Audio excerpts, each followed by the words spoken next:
we have a great second film. Like I said in that review, an action classic. Can that same momentum keep up? Can we make something that can, at the very least, improve, or at the very least, stay within the boundaries of that second film? Because while I think the first movie's okay, you're always hoping that it can improve upon itself.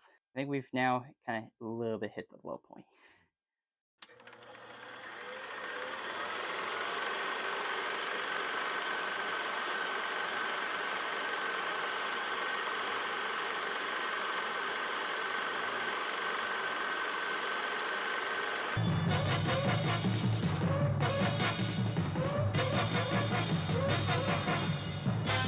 Mel Gibson, Tina Turner, Mad Max, Beyond Thunderdome. Mad Max Beyond Thunderdome is directed by George Miller and George Ogilvie, duo directors, which is interesting because most of the films that Miller has made have been by himself. And written by Terry Hayes and George Miller. Once again, the film stars Mel Gibson and Tina Turner. You never think you would ever say Tina Turner being in not even just a movie, a Mad Max movie. Alright.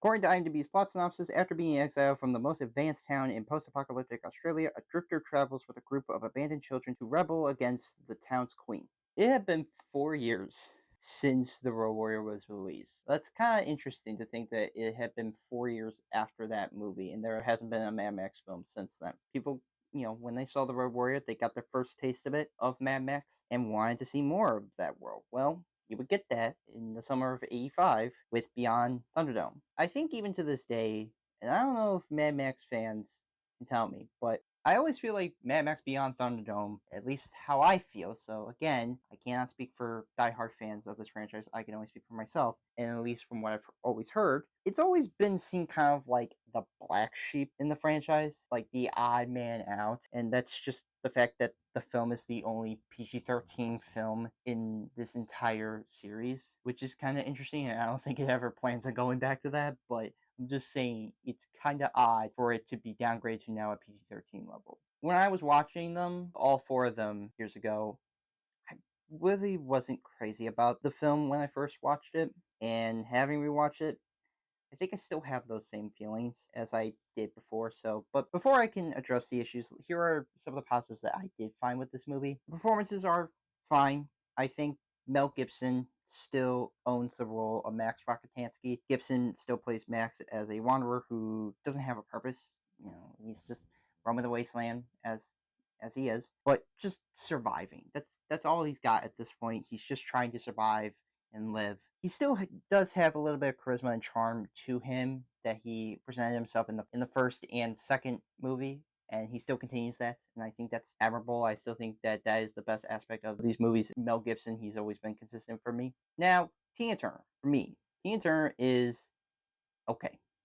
Alright, as Auntie Annette, the ruler of Bartown, pretty much is the most advanced civilization in the wasteland at that point. Turner, I think, does her best to be as cruel and determined as Annette, but I will say you could kind of tell that Miller or Ogilvie wants her to amp up a lot of times, and you could kind of tell because it just seems like when she's being a little bit sullen and relaxed, you can kind of get something out of it, but when she's trying to be over the top, I think she goes a little bit too much. So despite Turner being over the top, I do think that she does try her best. This is her, I think when I was looking, this was her first movie where she was actually playing a character, not just herself. So yeah, I just think that while she wasn't amazing as she could have been, I'm not saying she was terrible. She was okay at best. I think the direction is solid. Both Miller and Ogilvie continue to expand and showcase this wasteland as vast and as intricate by making it as engaging as possible, and it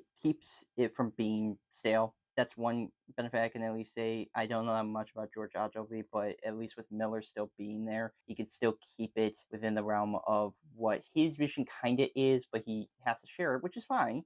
I'm just saying that at the very least, it still keeps the DNA of Mad Max movies. It doesn't fully like abandon them and go completely something different. So that's at least one aspect of the movie I can at least say is that the direction is always consistent from Miller. And even though he is co-directing this, you could still tell that Miller is putting his all into this movie. The cinematography is amazing. Continues to showcase Miller's vision on display. It truly looks like a post-apocalyptic wasteland through and through. I will always admire the Mad Max movies of at least capturing different scales or different views on how the apocalypse looks like. They kind of feel unique and different from one another, which is, I think, the best part about these movies is that they all look vastly different from one another and not just always like a little bit, the same. Because I feel like if it's something like post-apocalyptic or a post-apocalyptic world, you could kind of start to feel like it does start to kind of repeat the same things with its look. Thankfully, while in production, yes. In camera work, no. I think most of the movies do a pretty good job of being different in their own ways. The production is stellar. The amount of effort and passion that the production crew put into this film to keep the look of the world of Mad Max is still there. It's still amazing. True talent on full display. You can see how much time and effort was put into, making this still feel like Mad Max, but on a little bit of a grander scale compared to like the first two movies. But I'm still at least a little bit glad that the amount of work was put into it. The action is enjoyable. The fights or chase sequences that happen in the film are fun and exciting to watch. From the Thunderdome fight, the bar town attack, to the car chase at the end, it keeps you entertained. It was fun to watch. It was nice to see still the effort being put into, especially even the car sequence that happens at the end of the movie. I think they still keep that up pretty well and consistent, and most of the action is consistent, and I think that's always the fun part. But I'm gonna be honest, you guys, beyond that, no pun intended, I get it, beyond. But this, I think, so far has been my least favorite in the series as a whole. I'd be surprised if somebody tells me it's not, but I think most fans, if I had to say, they would say that this is their least favorite, which I can understand completely. So here are some of the negatives that I found. The story is just not as investing as it should be, because I can see this movie's story actually working, but just how it's executed and how it's showcased, no. Seeing Max go up against this ruler wasn't as exciting and as interesting as it could have been, because I honestly think that this could work, but how it's executed just kind of feels like a hodgepodge of what Mad Max is, while still trying to be a little bit, I wouldn't even say mainstream, but try to be a little bit more open to everybody, but now that it is down in regards to its violence. I also really think that the Thunderdome part doesn't really play a huge role. Like, the fact that it's called Beyond Thunderdome and really that thing only appears once in the movie. It has no huge bearing to the story other than just what happens to Max in it. But other than that, there's not like an integral part to this Thunderdome at all. It's just there for an action sequence. That's it. The music I also kind of found generic. Composer Maurice Jarre doesn't kind of live up to the music that Brian May had left behind, and unfortunately Brian May was never able to make this because he had passed away before making this movie, so it was up to a different composer, and I just think that's kind of hard to choose because the music in the first two Mad Max movies are so uniquely different but also very stylistic in that way, and I just feel like this movie just kind of went for the safer approach of just being orchestral but not like unique in its way on how it's done. But also too, I just found that Tina Turner's music just doesn't fit with this series, and I also think that it also ages the film significantly, because usually whenever stars are usually attached to a movie, whether they're in the movie or for a soundtrack, right off the bat you can always tell that yeah, it's dated, because sadly she had passed away 2 years ago, I think, last year or 2022, and she was very popular during the time of this movie, at the height of her career. Everyone loved her music. But I just think that for a Mad Max movie, I just don't think her type of style and tone fits with what Mad Max goes for, nor does the thought of like pop music being in here works at all. The kid subplot feels kind of corny for me. Their story involving Max being like a captain of like a charter plane that would take them home feels kind of shoehorned into the main story. I get that like they help Max out in the story, but their whole subplot is that they are looking for Captain Walker to try to take them home, and Max like, what?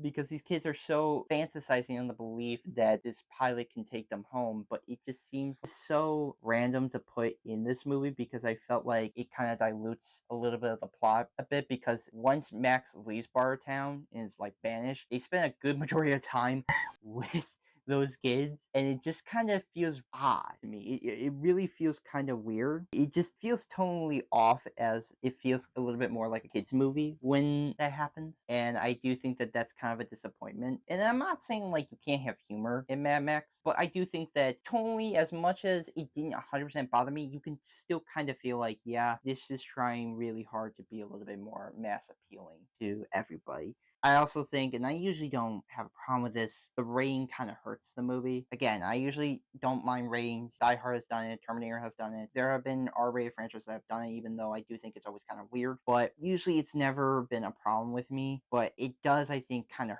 hurt the tone and brutality of what the series is known for. Because I feel like without it, there's no edge to it. Because that was the most unique thing about Mad Max, is that it had this kind of edge of being visceral and brutal and chaotic. And while this movie is chaotic, it's just not brutal enough. It just kind of feels like a kids movie that's put into an R-rated franchise. It just doesn't work, which is unfortunate, because I just think that as much as I understand the whole point is to get as many people into this franchise, I mean, it's an R-rated franchise. I mean, how are you going to do that? Especially if you're in a third movie in a franchise. That's a weird position to put yourself in. And also, too, I was not a big fan of the art style. This movie's art style just kind of feels too polished to me. I still praise the production of it all, like the quality of it. But I just feel like the art design feels a little bit too high quality compared to the previous films, because the previous films, when you look at them, they look very rugged. They feel a little bit run down in a way. Like, it does have this kind of dirt and smug to it, as much as this movie has a lot of mud in it. I just feel like the movie just seems a little too clean, if you know what I mean. Like, in the film, the Beyond Thunderdome sign, as much as I give props to the prop department on that sign, it doesn't look like a mismatched sign put together through different billboards or whatnot. It looks like it's in pristine condition, with lights and everything. Again, I'm not trying to say that that looks terrible, but for being post-apocalyptic, and I understand it's supposed to be advanced, it can't be that advanced, especially since you have light bulbs that are clean as ever, just bright enough, the entire sign. And in a way, it doesn't look rugged or destroyed. It all kind of looks like Indiana Jones, you know, because like Indiana Jones has this way of making it try to be as polished as it can be, because it's trying to replicate. And I guess you could say there's a bit of ruggedness with the Indiana Jones movies, of course, but still, there's a polishedness to it where you can tell it feels like an actual production of like an arena. You know, it looks like almost like a stage show if you look at it. This kind of does feel like that, and it just kind of feels weird to have it be in Mad Max. So I just think that the film feels like Warner Brothers came in and kind of downgraded this film for everyone when it didn't need to. I honestly think that this could have been R-rated. Maybe not. Maybe Warner Brothers still allowed George Miller. I'm still willing to believe that, but I just kind of have this feeling like Warner Brothers came in when this movie was being made and recognized that maybe there's kids who like these movies even though they're R-rated, and tried to capitalize on that by making it be a little bit more wide appeal. And for that, I think it did kind of suffer for it. I just feel like the edge and roughness was being held back, and that was the disappointing part about it. Though I will say a valiant effort on the production side of it all. It's just an average film overall. I'm gonna give Mad Max Beyond Thunderdome a 5 out of 10. I think it's just fine. It's nothing special, but I do think that by stripping some parts of what made the series, even the first movie, in that way, you kind of take away what made those movies kind of special and unique in their own way, and just kind of try to be a little bit more broader appeal to me. Yeah, was not crazy, and the fact that this was Mel Gibson's last time playing Mad Max is kind of funny. If somebody were to ask me, do I think he should come back? At this point, Mel Gibson is fine. He's already a well-established actor anyways, and plus also, with the controversy surrounding him, I'm good. I don't need him to come back, if you ask me. I think he's done enough. I will now have my review for Fury Road, leading up to Furiosa, so yes, look forward to those reviews. Another movie TV show reviews coming soon.